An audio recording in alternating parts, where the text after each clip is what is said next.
తాకట్టులో ఉన్న బంగారాన్ని విడిపించి ఆ రోజున్న మార్కెట్ ధర కట్టి మిగిలిన డబ్బును మీకు అందిస్తుంది కొమ్మూరి గోల్డ్.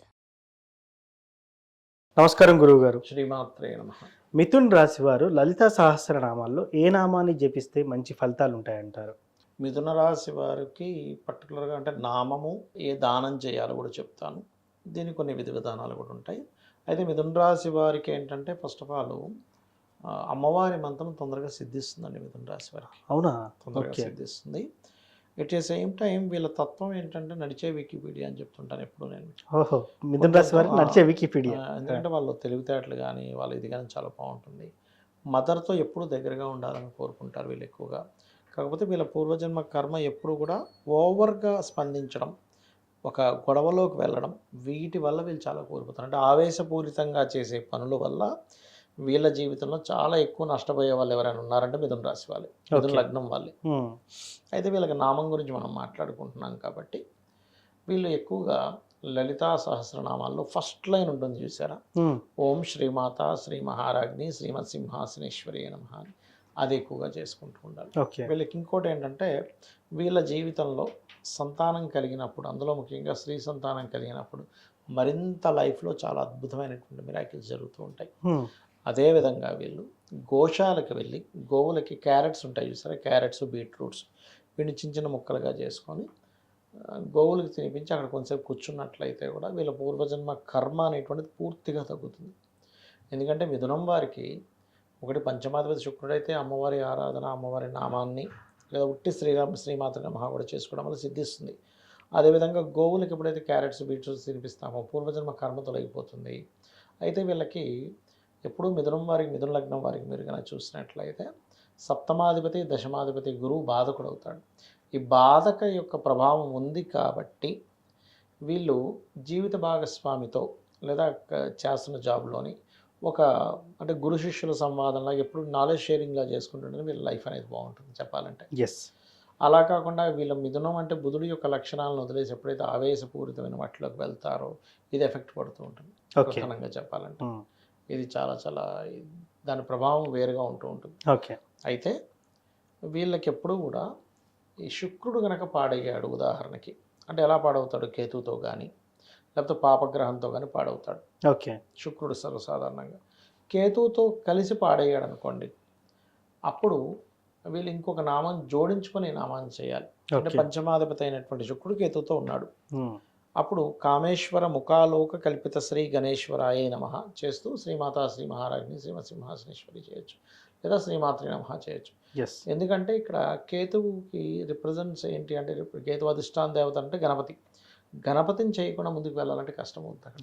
అలాగే లక్ష్మీ గణపతి హోమం చేసుకోవడము, లక్ష్మీ గణపతిని ఆరాధించడము, ఇవన్నీ కూడా అలా కాదండి. ఏదైనా పాపగ్రహంతో కూర్చుంది వీళ్ళ పంచమాధిపతి ఉదాహరణకి, అప్పుడు ఏ గ్రహంతో అయితే కలిసి ఉందో ఆ గ్రహానికి సంబంధించిన దానము, లేకపోతే ఇందాక మనం చెప్పుకున్నట్టుగా ఇప్పుడు రవి శుక్రులు కలిసి ఉన్నారు అనుకోండి ఉదాహరణకి, అప్పుడు సూర్య భగవానుడిని చూస్తూ అమ్మవారిగా భావిస్తూ చేయాలి. చంద్రుడు శుక్రుడు కలిసి ఉన్నారు ఉదాహరణకి, అప్పుడేంటి పౌర్ణమి రోజు ఎక్కువగా పూజలు చేయాలి. కుజుడు శుక్రుడు కలిసి ఉన్నాడు అనుకోండి, లక్ష్మీ నరసింహస్వామి ఆరాధన చేస్తూ చేయాలి లలిత అమ్మవారిని. అలా కాకుండా బుధ శుక్రుడు కలిసి ఉన్నారు, అప్పుడు మనకి అమ్మవారి యొక్క నామాలు లలిత మన సరస్వతీదేవి యొక్క నామాలు కలుపుకొని చేయాలి. అలా ఒక్కొక్క కాంబినేషన్ బట్టి, ఇప్పుడు గురువుతో కలిసి ఉంటేనేమో దత్తాత్రేయుడిని ప్లస్ అమ్మవారిని, అట్లా శని అయితేనేమో కాలభైరవుణ్ణి, అదేవిధంగా లలిత అమ్మవారి దగ్గరికి వచ్చరికి అంటే కాలభైరవ అవతారాల్లో లలితేశ్వరుడు అంటారు, అతన్ని లలిత అమ్మవారిని చేసుకోవచ్చు, ఆ రకంగా చేసుకోవచ్చు. రాహుతో కలిసి ఉంటే దుర్గాదేవి స్వరూపంగా లలిత అమ్మవారిని భావిస్తూ చేయాలి. ఇట్లా ఒక్కొక్కటి అంటే మీకు పంచమంలో ఉండే గ్రహాన్ని బట్టి మంత్రం మారుతూ ఉంటుంది. స్పెసిఫిక్గా మీ జన్మజాతకంలో ఏ కాంబినేషన్స్ ఉన్నదాన్ని బట్టి మారుతూ ఉంటుంది. బట్ నాకు ఇవేమీ తెలియవు అనుకునేవారు మిథున రాశి వారు లేదా మిథున లగ్నం వారు లలిత అమ్మవారి నామాల్లో మనం మొదట్లో చెప్పినట్టుగా శ్రీమాత్రే నమః లేదా ఓం శ్రీమాత శ్రీ మహారాజ్ని శ్రీమత్ సింహాసనేశ్వరి నమః చేసుకోవచ్చు. సార్ ఏది ఏమైనప్పటికీ కూడా ఖచ్చితంగా అందరికీ వ్యక్తిగత జాతకం ఇంపార్టెంట్. వ్యక్తిగత జాతకం ఆధారంగానే ఈ రాశి ఫలాలు గానివ్వండి, జాతకం లేని వారు కూడా ఏం చేసుకోవాలంటారు? చాలామందికి జాతకాలు ఉండవు. కొంతమంది పూర్వం కొంతమంది రాస్తారు, కొంతమంది రాయరు. సో, అలాంటి వారు మరి వాళ్ళ ఐడెంటిటీని కలుపుకోవడం ఎలా? అంటే వాళ్ళ వ్యక్తిగత జాతకం కనుక్కోవడం ఎలా అంటారు?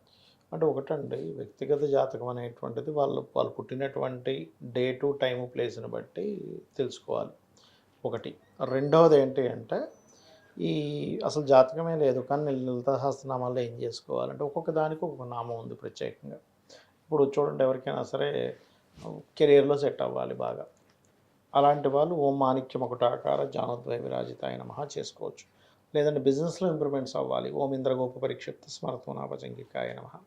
ఈ ఇంద్రగోప పరిక్షిప్త నామం ఏదైతే ఉందో వాళ్ళ లైఫ్లో, అంటే వాళ్ళ జాతకంలో 11th హౌస్ పాడైంది అనుకోండి, ఇది చేసుకోవడం ద్వారా హ్యాపీనెస్ అనేది పెరుగుతుంది, సక్సెస్ రేట్ అనేటువంటిది పెరుగుతుంది. అది అదేవిధంగా మరొక విషయం ఏంటంటే, ఒక్కొక్కసారి కొంతమందికి అనారోగ్యంతో బాధపడుతుంటారు చిన్నప్పటి నుంచి కూడా. అలాంటి వారు ఓం సర్వవ్యాధి పరశమని సర్వమృత్యు నివారిణి అగ్రగణ్య చింత్య రూప కలికల్మషనాశిని నమః చేసుకోవచ్చు. ఇలాగా ఎవరెవరు దేనికి సంబంధించి చేయాలో దానికి సంబంధించి చేసుకునేటువంటిది ఉంటుంది. అదేవిధంగా మరి కొంతమందికి ఫైనాన్షియల్ ఇబ్బందులు ఉంటాయి. అలాంటప్పుడు ఓం ధర్మాధ్యక్ష ధనాధ్యక్ష ధనధాన్య వివర్ధిని నమః. అంటే ఇక్కడ ఏంటంటే, వ్యక్తిగత జాతకంలో కనుక 2వ భావం పాడైంది అంటే ఫైనాన్షియల్ హౌస్ పాడైంది, అప్పుడు ఈ ధర్మాధ్యక్ష కానీ లేకపోతే ఓం సంపత్కరి సమారూఢ సింధుర ప్రజ సేవితాయ నమః కానీ చేయొచ్చు. ఇలా ఏంటంటే, ఒకటి ఇక్కడ చాలామంది ఇప్పుడు మీరు అడిగినట్టు కొంతమంది ఎట్లా అడుగుతారంటే, ఏమంటే నేను ఎప్పుడు పూజలు చేయను కానీ ఇప్పుడు నాకు కష్టం వచ్చింది కాబట్టి దేవతను వెళ్ళి అడిగితే నేను స్వార్థం కోసం అడిగినట్టు ఉంటుందేమో అనుకునే వాళ్ళు చాలామంది ఉన్నారు. ఎస్, అవును. నేనేమంటానంటే, ఒక తల్లికి బిడ్డలు ఉన్నారు, 4 బిడ్డలు ఉన్నారు. ఒక వాడు తల్లితో పెద్దగా కనెక్టివిటీలో లేడు, మిగతా 3 బాగానే ఉంటారు. కానీ వీడికి ఆకలేసింది, ఎవరిని అడగాలి? తల్లినే అడగాలి. తల్లి ఏమైనా నువ్వు సరిగ్గా కమ్యూనికేషన్స్లో లేవు కదా నీకు పెట్టను అంటుందా? అన్నది కదా. అన్నది కదా. అందుకని తల్లిని అడగడంలో తప్పు లేదు. అయితే నువ్వు అడిగేటువంటి దానిలో ధర్మబద్ధమైంది అయి ఉండాలి ఆ కోరిక. పక్కవాడికి పోవాలి, జాబ్ పోవాలి, ఆ జాబ్ నాకు రావాలంటే ధర్మబద్ధం కాదు. అంతే కదా. నేను పడుతున్నటువంటి కష్టానికి నాకు మంచి ఉద్యోగం ఇవ్వు, అది ధర్మబద్ధం. అలాగా చాలామంది ఏంటంటే, కొన్ని నేను మొన్న కూడా ఒక జాతకం చెప్పినప్పుడు అతను అదే అంటున్నాడు. ఏమన్నా సార్ నేను ఎప్పుడు చేయను, ఇప్పుడు చేస్తుంది ఏదో దేవుడిని స్వార్థంతో అడిగినట్టు ఉంటుందేమో. అలా అనుకుంటాడా సార్ దేవుడు? అనుకోడు. ఎందుకంటే తల్లి ఎప్పుడైనా అనుకుంటుంది, అనుకోదు. వీడి స్వార్థంతో నన్ను అన్నం పెట్టమని అడుగుతున్నాడు, వీడి స్వార్థంతో నన్ను ఈ కూర వండమని అడుగుతున్నాడు అనుకుంటుందా?